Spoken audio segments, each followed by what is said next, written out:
So every Wednesday night, 9 p.m., we talk about something in the yoga world. And this week we are going to talk about yoga and accessibility.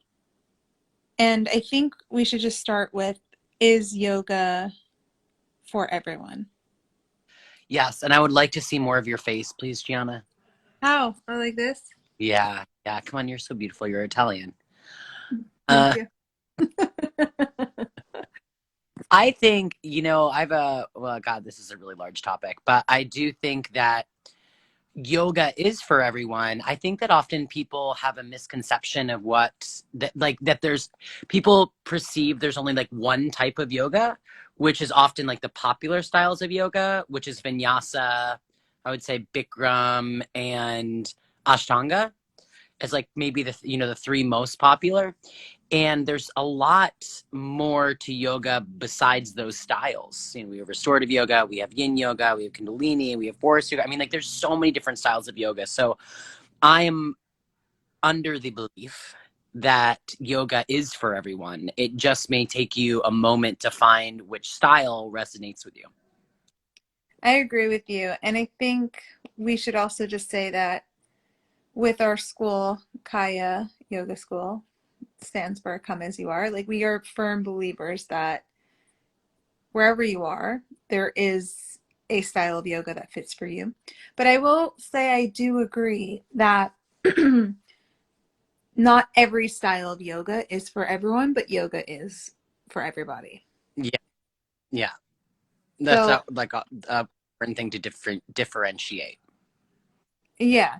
So there is a style for everybody, but not every style is for everybody. And I think a very popular misconception, like you said, is that vinyasa yoga specifically is for everybody. And it's just not. And this might be an unpopular opinion, but it's just It's not. absolutely not. You I don't mean, think that's, yeah. I mean, absolutely not. If you have lumbar pain, if you have lower back pain, and like, do you think like there's so much forward flexion in vinyasa yoga? Like, vinyasa yoga is not someone who has horrible SI, like, it's not good for someone who has horrible SI pain, which is also challenging to say to vinyasa practitioners because they often have SI. They're like, I can't practice yoga. And it's like, no, you can practice yoga. You just can't practice vinyasa yoga, Mm-hmm. you know? Or it depends. Like you can totally adjust your vinyasa practice, which you have. Hmm. Are you wearing red socks or was that like a random thing in the air? Sorry. Wait 1 second. I don't want anyone to gym right now because it's like really a mess. Oh, that's okay. It's not that Yeah, no, bad. I think this I'm is a folding really laundry and interesting. stuff. I think this is an interesting discussion because one, I think you and I dealt with a lot, or not dealt with, but like things we think about a lot, especially when doing our 200-hour trainings, is how to teach teachers how to make yoga more accessible. Those are this in and of itself can be a different conversation. But I won't go into details of how to do it. But I think while teaching this, I realized that no matter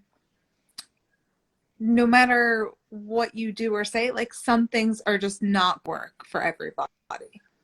Like there's always going to be a challenge depending on what it is. Like for example, I'm thinking of the time where I had to like for arm balances, like especially ones that require twisting, this was super challenging to break down if the twist is not accessible in someone's body. Hmm. So, Hmm. is yoga still accessible? Yes, but maybe just this thing is not, and that's going to be okay. Hmm. So, Absolutely. we came upon like many moments like that where like, well, how can we look at this differently? How can we be creative?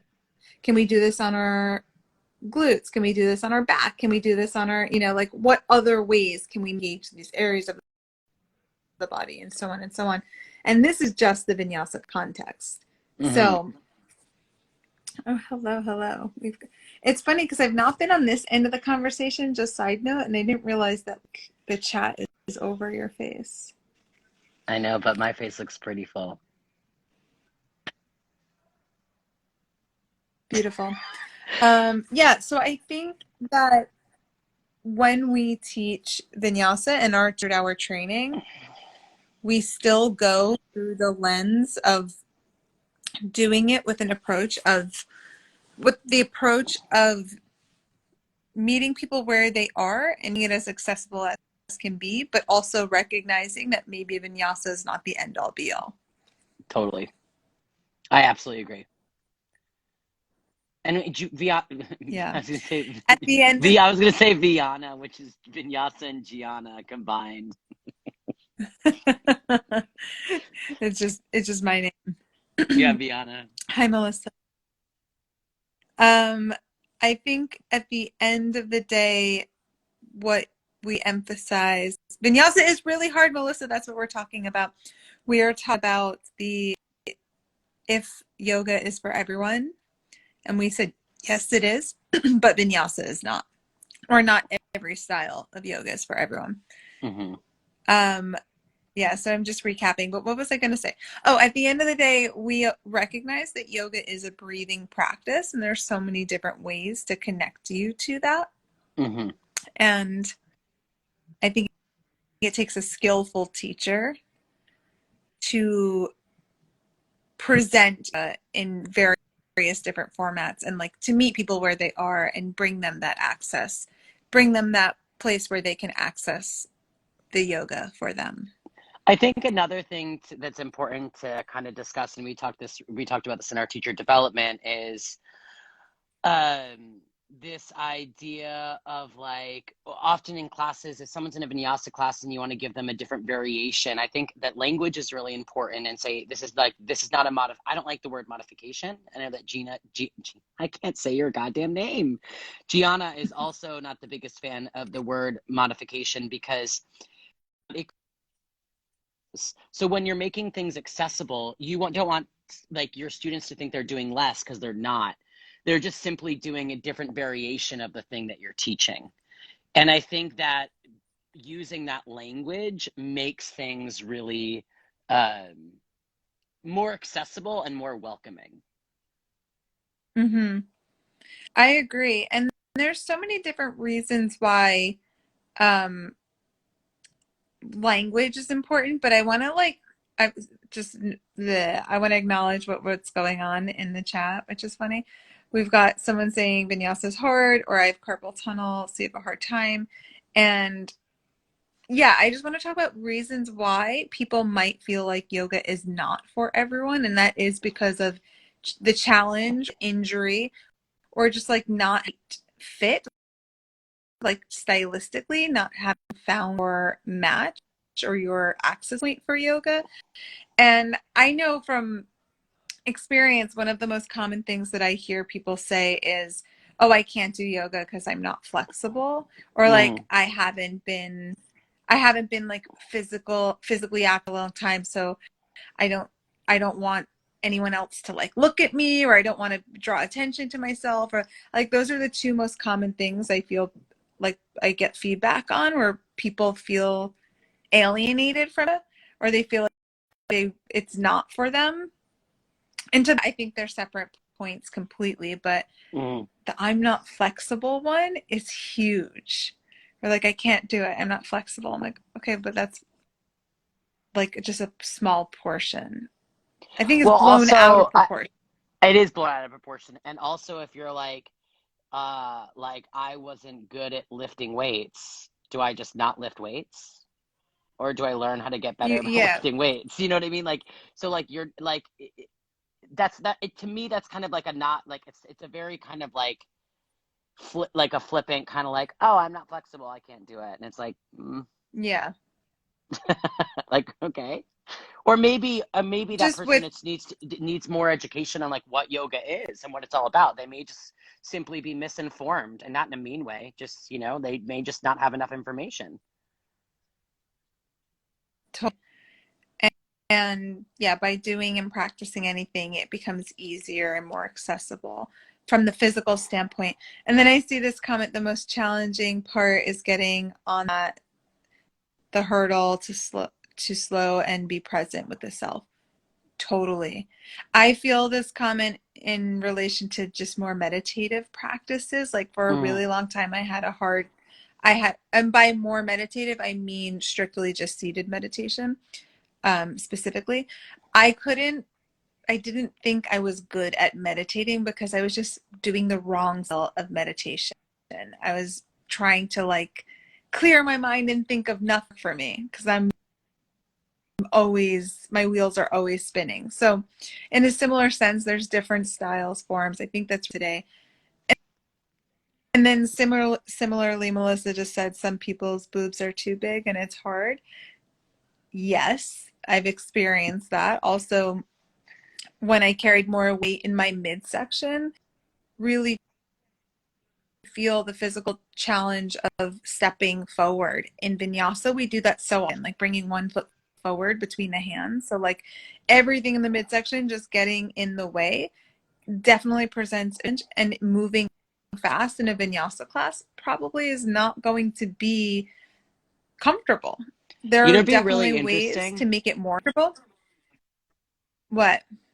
to do like a workshop where you like do like it's like a 5 week workshop and you do like the five most popular styles of yoga and then like so people can figure out which one they like. Mm-hmm. I always tell people who are trying yoga for the first time to try different styles and to try different teachers because Yeah. I think it's like finding a therapist. You have to find someone who like resonates with you. Hmm. So, yeah, definitely sample a bunch. I teach hatha yoga and I really love teaching this style of yoga to people who do not resonate with vinyasa. I think it should be more popular in studios around Chicago, and it's just I think hatha yoga and restorative yoga. I was thinking about this recently. There are no restorative, like I don't know where to find a restorative yoga class. oh, Tula teaches restorative. I Like a sometimes teach it true, like there. a true restorative class. I don't know if they've trained with like Judith Hanson Lassiter, Hmm. but I know when I sub it, I teach it in that style, and I've heard really good things. Check it out if you want Maybe I to. should go. But Yeah. yeah, I'm plugging that to all of you here. um, we've got. I Oh, want to make sure. Satnam. Yeah, Yeah, maybe Melissa, that is the Satnam does hardest it. part. That is part. Love that idea. I like yin yoga. I do like yin yoga personally for my overstretched body, but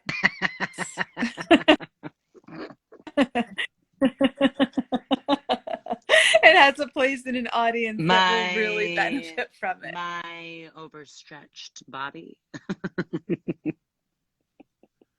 Once you like pass a certain point of flexibility, I don't think you need yin yoga. That's another Personal conversation. preference.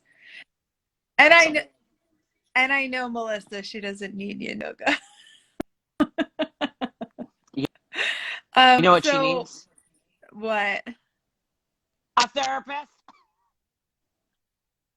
I don't know. um, I just want to also talk about accessibility in terms of just like props and variations, like you said.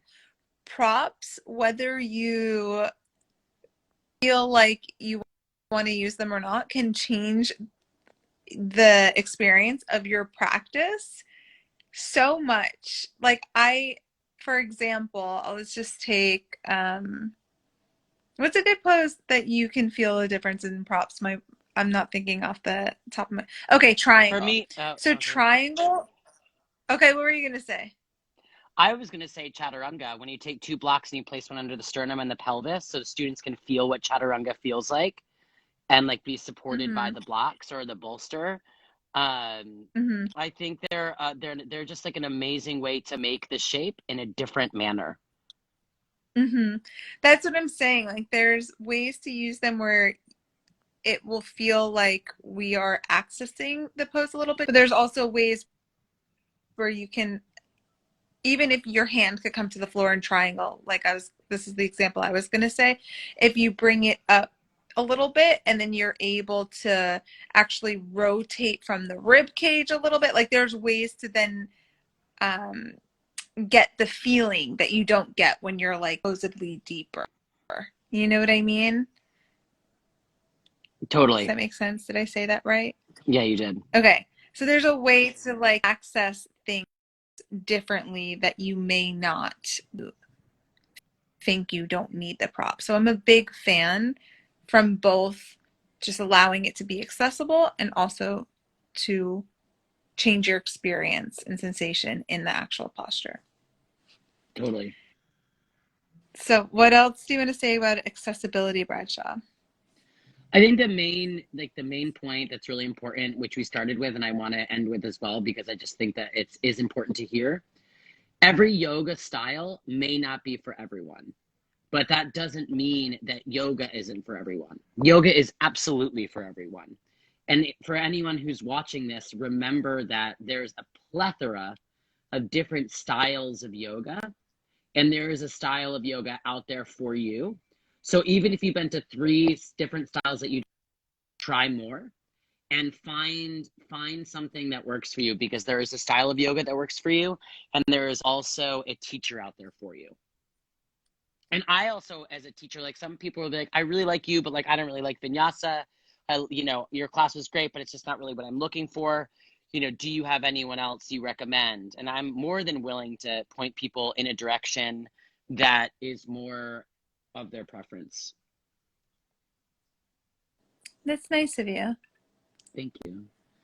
Hi, Barbara.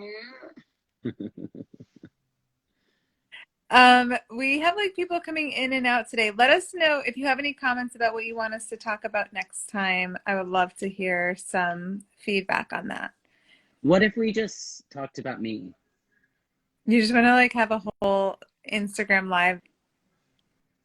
Yeah, just like my upbringing, my childhood trauma, my generational trauma, my relationship with my parents, my siblings.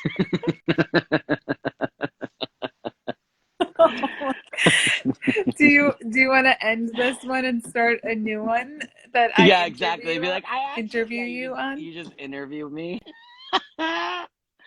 Oh, it's funny. All Oh right. my Well, gosh. Really if funny. any of You think you're you, really funny. I do. If any of you have any like ideas for lives, please message Gianna and I. We love doing these, and we are looking forward to hearing from you. Also, remember, yoga is accessible and welcome to everyone. If you're feeling overwhelmed or like you can't find a style or a teacher, please let Gianna and I know, and maybe we could point you in the right direction. Perfect. See you soon. Bye, everyone. Great job. Great job.